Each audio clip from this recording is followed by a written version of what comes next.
Hi மக்களே, இன்றைக்கி ஆட்டு ஈரல் தான் நான் எடுத்திருக்கேன். இதை நல்லா கழுவி வாஷ் பண்ணி எடுத்து வச்சுருக்கேன்.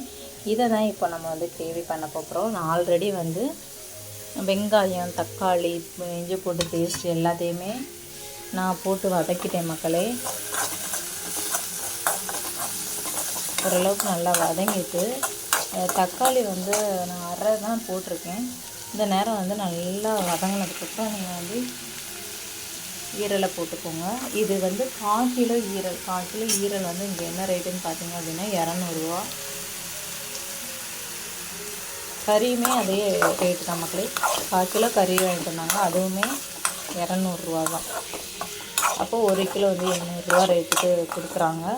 இந்த நேரம் நம்ம மசாலா சேர்த்துக்கலாம்.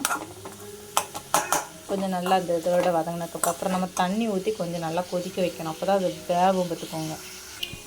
இதில் நான் வத்தல் தூள், கொஞ்சம் கரம் மசாலா, கொஞ்சமாக சிக்கன் மசாலா, அதுக்கப்புறம் மஞ்சள் தூள் இதெல்லாம் போட்டிருக்கேன் மக்களே. இதோட அந்த மசாலாவோட ஒருக்கா நல்லா வதக்கிக்கோங்க. அப்புறம் பெப்பர் நான் கொஞ்சம் இது நல்லா வெந்ததுக்கப்புறம் நம்ம லாஸ்ட்டு தான் பெப்பர் தூவ போகிறோம். இந்த நேரத்தில் நம்ம கொஞ்சம் உப்பு போட்டுக்கலாம்.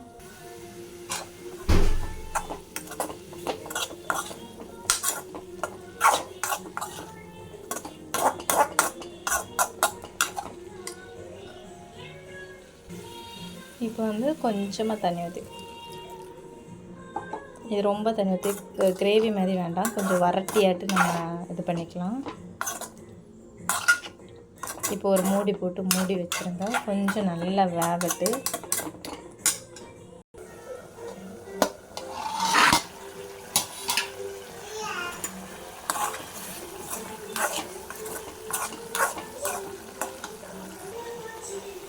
பாருங்கள் மக்களே, அழகாக நம்மளுக்கு ரெடி ஆகிட்டு.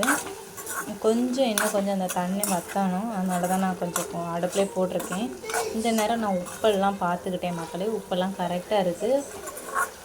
நம்மளுக்கு அந்த ஈரலுமே கொஞ்சம் நல்லா அந்த தண்ணியில் நல்லாவே வெந்துட்டு, இன்னும் இது ஈரல் பொறுத்த வரைக்கும் நம்மளுக்கு ரொம்ப நேரம்லாம் ஆகாது மக்களே. ஓரளவு 10 நிமிஷம் அந்த நேரம் வெந்தாலே வெந்துடும். இதுவும் அதுதான். அதுக்கப்புறம் அந்த ஆட்டோட ரத்தமும் அதான் 7 நிமிஷம் நல்லா போட்டு வதக்குனாலே ஓரளவுக்கு வெந்துடும். அதை பிச்சு பார்த்தீங்கன்னாலே தெரியும் உள்ளே வெந்திருக்கா வேவலான்னு. இதில் கரெக்டாக உங்களுக்கு ரொம்ப நேரம்லாம் ஆகாது. அந்த நல்லா மூடி போட்டுட்டிங்கன்னா 5 நிமிஷம் நல்லா வெந்துடும். ஆனால் நீங்கள் ஒரு 10 நிமிஷத்துக்கு ஆட்டே போடுங்க, அப்போ தான் நல்லாயிருக்கும். இது வெந்துட்டு ஆனால் இந்த தண்ணி வற்றுறதுக்காக போட்டிருக்கேன். இதில் லாஸ்ட்டாக பெப்பர் தூவி, உங்களுக்கு பிடிச்சிருந்துச்சுன்னா வெங்காயம் கூட வெட்டி தூவி விட்டு நீங்கள் அப்படியே சாப்பிட்டுக்கலாம். சூப்பராக இருக்கும். பெப்பர் லாஸ்ட்டாட்டு தூவிட்டு ஒரு கிளறி விட்டு நான் இறக்கிடுவேன் மக்களே. இது நீங்கள் இந்த தண்ணி உங்களுக்கு வேணும்னா தண்ணியோடு பிசைஞ்சு சிலவங்களுக்கு இந்த கிரேவி பதம் ரொம்ப பிடிக்கும். அந்த தண்ணி அந்த இதெல்லாம் பிசைஞ்சு சாப்பிடுவாங்க, இந்த கிரேவியை போட்டு. அப்படி சாப்பிட்றவங்க கூட அப்படி சாப்பிட்டுக்கலாம் மக்களே. அவ்வளோதான் மக்களே.